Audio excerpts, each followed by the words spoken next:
नमस्कार साथियों, कैसे आप लोग। उम्मीद करते हैं आप लोग बहुत बढ़िया होंगे, मस्त होंगे, स्वस्थ होंगे। फ्रेंड्स, हम फिर से आ गए आप सभी दोस्तों के सामने। जो आपका Sanskrit class 10th Bihar board जो 2024 में एग्जाम देने जा रहे हैं, उनके पाठ्य पुस्तक का जो 12वां यानी द्वादशा पाठ है, जिसका नाम है कर्णस्य दानवीरता, उसके साथ फ्रेंड्स इसका जो पार्ट 1 था वो मैंने कल के वीडियो में ऑलरेडी दे दिया था। ये पार्ट 2 से होगा। तो जो भाई इस वीडियो को पूरा यानी चैप्टर को पूरा अच्छा से समझना चाहते हैं, उनको पार्ट 1 पार्ट 2 दोनों देखना पड़ेगा, तभी जाकर उनको पूरा जो चैप्टर है समझ में आएगा।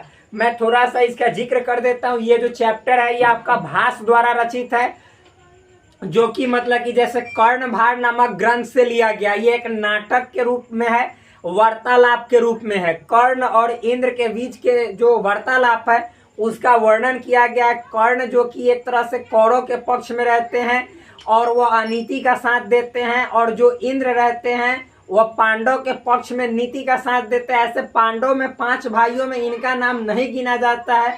इंद्र यहाँ पे आते हैं ब्राह्मण का वेश धारण करके। ऐसा इसलिए क्योंकि जो कर्ण रहता है वह जन्म से ही अपने शरीर में कवच कुंडल के साथ जन्म लेता है। और इसकी विशेषता क्या है, तो जब तक उसके शरीर में कवच कुंडल रहेगा उसका कोई कुछ नहीं बिगाड़ सकता है। इसीलिए चूंकि अनीति पे चल रहा है तो उसको समाप्त तो होना ही है। तो जब पांडव द्वारा उसको मारा जाएगा तो उसके साथ कवच कुंडल रहेगा, तो कोई नहीं उसका बाल बांका नहीं कर सकता है। इसीलिए, और ये जानते हैं आप लोग, पांडव और कौरव ये दोनों क्या हैं, आपस में भाई ही हैं, लेकिन दोनों एक दूसरे के पक्ष में विपरीत युद्ध कर रहे हैं। क्यों? क्योंकि पांडव जो है सो नीति के मार्ग पे चल रहे हैं और जो कौरव है अनीति के मार्ग पे। इसलिए दोनों भाइयों में आपस में युद्ध होता है। ये पहली बात। दूसरी बात है कि यहाँ पे कवच कुंडल जब कर्ण के शरीर से वापस चला आएगा यानी हट जाएगा, तो इजी वे में यानी आसानी से कर्ण का वध हो जाएगा। तो इसीलिए, और दूसरी बात, एक और बात, जो कर्ण है ये पांडव हैं, ये सभी क्या हैं, ये क्षत्रिय कुल में जन्मे पुरुष हैं, महापुरुष है, जो भी आप कहो। तो क्षत्रिय का धर्म होता है कि अपने प्रजा की यानी अपने जनता की हित में जो काम उचित हो वो करना, यानी अपने प्रजा की भलाई करना। अपने प्राणों की रक्षा किए बिना, प्राणों की आहुति देकर भी इनका धर्म होता है कि हम अपनी प्रजा की सेवा करें। तो और प्रजा में सब चीज। और एक बात और, जो क्षत्रिय होते हैं वे ब्राह्मण की सबसे पहले सेवा करते हैं। ब्राह्मण के लिए तो अपना सर कटा भी सकते हैं, ऐसा है क्षत्रिय का गुण। आप देखिए, तो यहाँ पे जो इंद्र भगवान हैं वो ब्राह्मण का रूप धारण करके कहाँ पे आते हैं, तो उस कर्ण से उनके जो शरीर में था कवच कुंडल, जिनके साथ उनका जन्म हुआ था, उसको भिक्षा मांगने आते हैं। यानी तू हमें भिक्षा में दे दो, जिससे कि उसका क्या हो जाएगा, वध हो जाएगा, यानी मृत्यु हो जाएगा। यहाँ तक मैंने आपको मतलब एक तरह से कहानी के फॉर्म में बता दिया। और कल कहाँ तक बताया था, तो जो कर्ण था वो कर्ण पूछ रहा था कि आप हमसे क्या चाहते हैं, कि तो वही मतलब आशीर्वाद क्यों ऐसा नहीं दिए कि दीर्घायु हो, लंबी आयु हो। अच्छा, कोई दिक्कत नहीं है। तो वो मतलब जो इंद्र हैं वो उनसे भिक्षा मांगते हैं कि मुझे बहुत बड़ी भिक्षा चाहिए। तो वही बोलते हैं कि आपको भिक्षा में क्या चाहिए। तो आगे देखिए, इंद्र भगवान कहते हैं बहुत बड़ी भिक्षा मांगते हैं, यानी मुझे भिक्षा में बहुत बड़ी भिक्षा चाहिए। तो आगे देखिए, यहाँ पे हमारे पास बुक है। देखिए, मैं इसका संस्कृत आपके सामने पढ़ता हूँ ताकि आप लोग को यहाँ पे लगे कि यहाँ डायरेक्ट अर्थ नहीं मतलब बताया जा रहा है। देखिए, तो यहाँ पे जो शक्र है, शक्र मतलब इंद्र भगवान को शक्र से संबोधित किया गया है। यहाँ पे शक्र महतराम भिक्षा याचे, मतलब कि बहुत बड़ी मैं भिक्षा मांगता हूँ। तो कर्ण बोलते हैं महतराम भिक्षा भवते प्रदास्ये सालंकारम गो सहस्त्रम ददामी। तो कहते हैं, कर्ण कहते हैं कि मैं आपको बहुत बड़ी भिक्षा दूंगा, आभूषण सहित 1000 गाय देता हूँ। यानी मैं आपको भिक्षा में आभूषण भी, आभूषण मतलब कहने का मतलब एक तरह से सोना, ये सब जितना जो अलंकार होता है जिससे इंसान सजता है उसको आभूषण बोला जाता है, जो आपके रूप को, सौंदर्य को बढ़ा देता है। जैसे काव्य का सौंदर्य बढ़ाने वाला आभूषण जैसे रस होता है, फिर उसके बाद आपको देखा जाए अलंकार होता है, छंद होता है। इसी तरह से यहाँ पे हम लोग के शरीर को आभूषित करने वाला सोना, चांदी, हीरा, जो भी जवाहरात हो गया, पत्थर, बेशकीमती पत्थर हो गया, माणिक्य, ये सब, नीलम, पुखराज, ये सब पत्थर जानते होंगे। तो उसी तरह बोलते हैं कि 1000 गायों के साथ आभूषण सहित 1000 गाय देता हूँ। ये कौन कहते हैं? कर्ण कहते हैं। तो उसके बाद इंद्र क्या जवाब देते हैं? 1000 इंद्र बोलते हैं शक्र गो सहस्त्रमिति मुहूर्क तकम क्षीरम पिबामी नेच्छामी कर्णा नेच्छामी। मतलब देखिए, इंद्र जो बोलते हैं कि 1000 गाय मैं थोड़ी देर दूध मतलब ऐसे बोलते 1000 गाय मैं थोड़ी देर दूध पीऊंगा और फिर उसके बाद खत्म हो जाएगा, यानी फिर मजा नहीं ले पाऊंगा। नहीं चाहिए कर्ण, नहीं चाहिए, मतलब मुझे 1000 गाय आभूषण नहीं चाहिए। आगे, क्योंकि आप जानते हैं जो इंद्र हैं किस लिए आए थे? तो इंद्र तो आए थे उनके कवच कुंडल के लिए, ताकि युद्ध में उनका वध हो जाए, यानी युद्ध में आसानी से वो मारा जा सके। आगे देखिए, कर्ण बोलते हैं कर्ण किम नेच्छति भवान इदम अपि श्रूयताम बहुसहस्त्रम वाजिनाम ते ददामी। आगे देखिए, कर्ण बोलते हैं आप क्या चाहते हैं, यह भी तो बताए, 1000 घोड़े आपको देता हूँ। तो देखिए क्या बोलते हैं इंद्र, अब क्या बोलते हैं? शक्र अश्वमिति मुहूर्तकम आरोहामी नेच्छामी कर्णा नेच्छामी। यानी अब इंद्र बोलते हैं घोड़े ही, मतलब सिंपल वे में बोलते हैं घोड़े ही। आगे, थोड़ी देर मैं चढ़ूंगा, नहीं चाहता हूँ कर्ण, नहीं चाहता हूँ, मतलब बस घोड़े ही, थोड़ा देर चढ़ूंगा, उसके बाद वो भी मतलब उसका भी आनंद खत्म हो जाएगा। यानी मुझे नहीं चाहिए कर्ण, नहीं चाहिए घोड़ा, नहीं चाहिए। अब आगे देखिए, कर्ण बोलते हैं, कर्ण क्या बोलते हैं? आप देखिए, शक्र मतलब सॉरी, कर्ण बोलते हैं अब किम नेच्छति भगवान अन्यदपि श्रूयताम वारणा नाम में नाननेकम वृंदम अपि ते ददामी। देखिए, अब कर्ण बोलते हैं आप क्या चाहते हैं और भी सुने, मतलब आप पूछते हैं कर्ण की तो चाहते आप क्या हैं, अब और सुनिए क्या चाहते हैं आप। जरूरत से अधिक सोना देता हूँ, यानी आपको जितना जरूरत नहीं होगा उससे ज्यादा सोना देता हूँ। तो देखिए, इंद्र बोलते हैं, क्या बोलते हैं इंद्र? इंद्र को शक्र बोला गया, यहाँ पे शक्र कहते हैं गजमिति मुहूर्तकम। यहाँ पे एक सेकेंड, वारणा नाम अमेकम वृंदम अपि ते ददामी, हाथी की बात कहा गया है, मैं यहाँ पे सोना लिख दिया हूँ, सोना नीचे है, पहले हाथी देने की बात करते हैं, सॉरी। तो मतलब बोलते हैं आप, वो जो कर्ण है, कर्ण बोलते हैं कि आपको क्या चाहिए, अभी और सुनिए, मैं आपको बहुत सारा जैसे मतलब एक तरह से हाथी देता हूँ। तो देखिए, शक्र जो है इंद्र भगवान बोलते हैं गजमिति मुहूर्तकम आरोहामी नेच्छामी कर्ण नेच्छामी, यानी कुछ समय के लिए हाथी दीजिएगा, नहीं नहीं, कुछ समय के लिए चढ़ूंगा, फिर उसके बाद मतलब आनंद नहीं ले पाऊंगा, नहीं चाहिए कर्ण, नहीं चाहिए। तब देखिए उसके बाद कर्ण बोलते हैं आगे कर्ण बोलते हैं किम नेच्छति भवान अन्यदपि श्रूयताम अपर्याप्तम कनकम ददाती। अब वही बोलते हैं यहाँ पे कर्ण, आप क्या चाहते हैं और भी सुने, जरूरत से अधिक सोना देता हूँ, इसके बाद बोलते हैं। तब इंद्र भगवान क्या बोलते हैं? शक्र गृहीत्वा गच्छामि किंचित गत्वा नेच्छामी करना नेच्छामी। तो इंद्र भगवान बोलते हैं, तो वो मतलब ले लेते हैं सोना और लेकर जाते हैं। थोड़ी दूर जाने के बाद वो फिर क्या बोलते हैं? नहीं चाहता हूँ कर्ण, नहीं चाहता, यानी मुझे सोना भी नहीं चाहिए कर्ण, ले लो अपना सोना। आगे देखिए, तब उसके बाद कर्ण क्या बोलते हैं? कर्ण बोलते हैं मेरे दोस्त, तेन ही जित्वा पृथ्वीम ददाती। कर्ण बोलते हैं तब तुम्हें मैं पूरा पृथ्वी जीत कर देता हूँ, यानी जीत कर पूरा भूमि दे देता हूँ, ये चाहिए। कौन बोलते हैं? कर्ण। तो इंद्र इसके बाद क्या बोलते हैं मेरे दोस्त? इंद्र शक्र पृथ्व्याम किम करिष्यामि, यानी मैं पृथ्वी का, भूमि का क्या करूंगा, भूमि को लेकर मैं क्या करूंगा।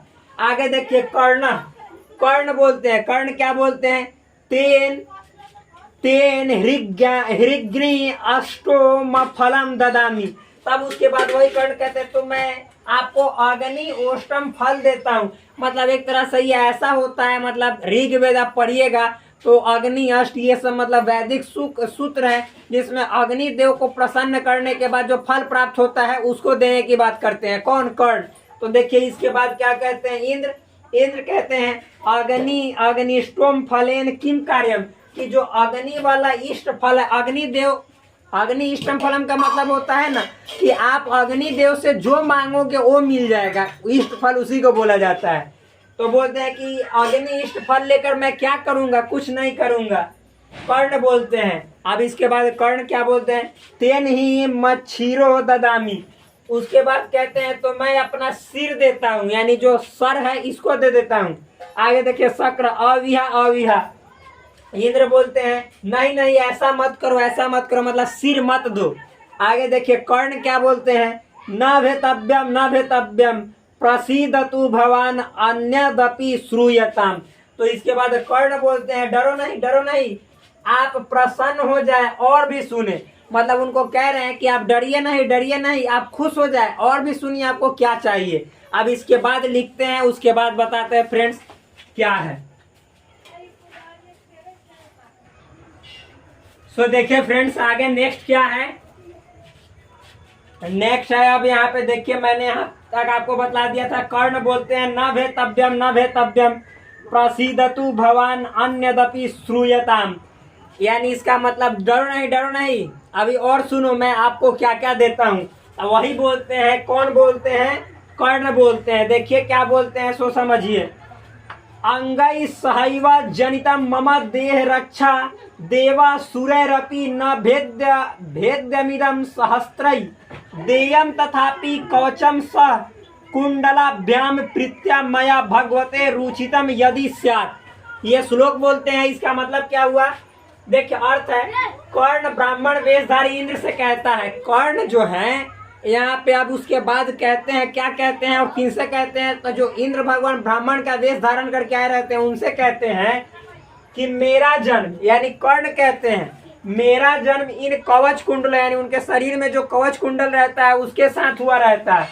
मेरा जन्म इन कवच कुंडलों के साथ हुआ है, यह कवच देता हूँ कि मैं तुम्हें यह कवच दे देता हूँ, यह असुरों के द्वारा भेद देना ही है। यानी इसका कहने का मतलब है यह दुनिया में कोई भी व्यक्ति हो उनके द्वारा भेद देना, यानी उनके द्वारा ये भेदा नहीं जा सकता, यानी इसको नष्ट नहीं किया जा सकता। ये कौन बोलते हैं, कर्ण बोलते हैं। फिर भी यदि आपको यही कवच कुंडल लेने की इच्छा है, मतलब कहते हैं कि फिर भी यदि आप यही लेना चाहते हो, यही कवच कुंडल लेना चाहते हो तो ले लो, तो मैं प्रसन्नता पूर्वक देता हूं, तो मैं इसे खुशी खुशी दे देता हूं। यदि आपको यही इच्छा है कि इसी को ले जाना चाहते हो कवच कुंडल के जिसके साथ हमारा जन्म हुआ है, तो ले जाओ, खुशी खुशी ले जाओ। अर्थात मतलब यहाँ पे कर्ण क्या कहना चाहते हैं, कर्ण अपने धर्म अथवा दान वीरता की रक्षा के लिए कवच कुंडलों को देने को तैयार हो जाता है। क्योंकि जो कर्ण है वो तो क्षत्रिय कुल में पैदा हुआ रहता है, तो वह मतलब अपने इस जो कवच कुंडल के साथ जिसके साथ उसका जन्म हुआ था, जिसको मतलब उसके रहते हुए कोई भी मार नहीं सकता था, उसको देने के लिए तैयार हो जाता है। क्यों, क्योंकि उसका धर्म है, क्षत्रिय का धर्म है कि जो ब्राह्मण जो मांगे वो दे देना, अपने प्राणों की रक्षा किए बिना उसके इच्छा को पूर्ण करना, ये क्षत्रिय का धर्म होता है, कर्तव्य होता है। आगे देखिए, प्रस्तुत श्लोक के माध्यम से कर्ण के महान त्याग और दान वीरता को उजागर किया गया है। मतलब ये जो श्लोक है जो मैंने अभी पढ़ा है, इस श्लोक के माध्यम से जो कर्ण है उनके एक तरह से धर्म वीरता, दान वीरता को यहाँ पे दिखाया गया है। आगे देखिए, इस अपूरणीय त्याग ने यह सिद्ध कर दिया कि महान व्यक्ति जीवन नहीं अपितु यश सुकीर्ति के आग्रही होता है। मतलब ये अपूरणीय त्याग है। अपूरणीय त्याग कहने का मतलब उस त्याग को कहते हैं जिसको फिर से नहीं पाया जा सकता है। तो अंग जब अपना कवच कुंडल दे दिए तो उसको फिर से थोड़े वापस ले सकते हैं, तो यही अपूरणीय त्याग कहलाता है। और ये त्याग करके ये कर्ण क्या सिद्ध कर दिए कि व्यक्ति जीवन नहीं अपितु यश सुकृति के आग्रही होते हैं। यानी हम लोग जीवन जीने के आग्रही नहीं होते, हम लोग नाम के भूखे होते हैं। जिंदगी में नाम अमर रहेगा तो हर चीज अमर है, क्योंकि एक न एक दिन मनुष्य को नष्ट हो ही जाना है। लेकिन जब तक आपका कर्तव्य या उसी को बोलिए धर्म या आपका आचरण सही नहीं रहेगा तो आपका नाम जीवन भर अमर नहीं रहेगा। तो यही बोलते हैं कि हमारा जो कर्म है वह सुकर्म करना है, जो अमरो मतलब एक सदियों तक अमर रहेगा, वही काम यहाँ पे किए। अब आगे देखिए, इंद्र क्या बोलते हैं, सहर्षम ददातु ददातु, यानी इंद्र सहर्षम यानी खुशी के साथ, हर्ष के साथ क्या बोलते हैं, ददाती ददाती यानी दे दीजिए दे दीजिए। कर्ण क्या बोलते हैं भाई, आत्मगतम ऐसा एवास्य काम किमनु खलवे, देखिए खलवनेक कपट बुद्धे कृष्णस्योपाय सो अपि भवतु धिक, आगे देखिए लिखा है धिक युक्तम नु सोचितम नास्ति संशय प्रकाशम गृह्यताम। यह लिखा हुआ है, यानी कर्ण मन ही मन बोलते हैं, सोचते हैं, क्या सोचते हैं, यही इसकी इच्छा है। किसके बारे में? इंद्र के बारे में, जो कि ब्राह्मण का वेश धारण करके आए थे, कि इसकी इच्छा मतलब अंत में यही है, यानी यह कवच कुंडल ही लेना चाहता है। निश्चय ही कपट बुद्धि वाले श्री कृष्ण की योजना है। अब वो ऐसा सोचते हैं कि ऐसी योजना जो है किसने बताया होगा, तो श्री कृष्ण, क्योंकि श्री कृष्ण पांडव के तरफ से थे, नीति का साथ दे रहे थे, तो ये अपने मन में सोचते हैं। कौन? कर्ण। आगे देखिए, फिर वो भी वो मतलब कहते हैं कोई दिक्कत वाली बात नहीं है, कोई दिक्कत वाली, ठीक है। धिक्कार है अनुचित विचार करना, मतलब अपने मन में बुरा ऐसा बात सोचना दान देने से पहले, ये अच्छा नहीं है, धिक्कार है ऐसे विचार को। प्रकट रूप सुनाकर ले लीजिए। अब वो अपना मतलब कवच कुंडल वाला रूप प्रकट किए और उसके बाद कहे कि ले लीजिए। शैल्यराज, तो शैल्यराज का जिक्र आता है। कौन? शैल्यराज। शैल्यराज यहाँ पे उनके अंगरक्षक रहते हैं। किनके अंगरक्षक? सारथी रहते हैं, एक तरह से देखा जाए। कर्ण के सारथी, जो रथ चलाता है उसको सारथी बोला जाता है। तो शैल्य बोलते हैं अंगराज न दातव्यम न दातव्यम, मतलब शैल्यराज बोलते हैं कि हे अंगराज मत दीजिए मत दीजिए, मतलब ऐसा कौन कहते हैं? सारथी। सारथी का नाम शैल्यराज रहता है, कर्ण के सारथी। आगे देखिए कर्ण क्या बोलते हैं? शैल्यराज देखिए अल मलम वारयितुम पश्य, तो जो कर्ण रहते हैं बोलते हैं शैल्यराज मतलब हे सारथी मत रोको मत रोको, देखो। अब वो क्या दिखाते हैं, क्या बताते हो, एक श्लोक के माध्यम से बताते हैं। लिखा हुआ है शिक्षा क्षयम गच्छति काल पर्यायात सुबद्ध मूला निपतंती पादपा जलम जल स्थान गतम च शुष्यति हूतम च दत्तम च तथैव तिष्ठति। आगे बस इतना ही है, यानी वो कहते हैं कि देखो शिक्षा जो है एक तरह से समय बीतने के बाद नष्ट हो जाता है, यानी कोई काम लायक नहीं आता है। तुम शिक्षा ग्रहण किए हो, उसको बांटोगे नहीं तो वो भी एक समय के बाद नष्ट हो जाएगा। आगे सुबद्ध मूला निपतंती पादपा, जो पेड़ पौधे होते हैं, बड़े बड़े वृक्ष होते हैं, वो भी अपने एक समय पे धराशायी हो जाते हैं, यानी गिर जाते हैं। आगे जलम जल स्थान गतम च शुष्यति, जो नदियां हैं, जो मतलब एक तरह से देखा जाए झीलें हैं, झरने हैं, वो भी समय के साथ अपना जल को वहां से खो देता है, यानी सूख जाता है।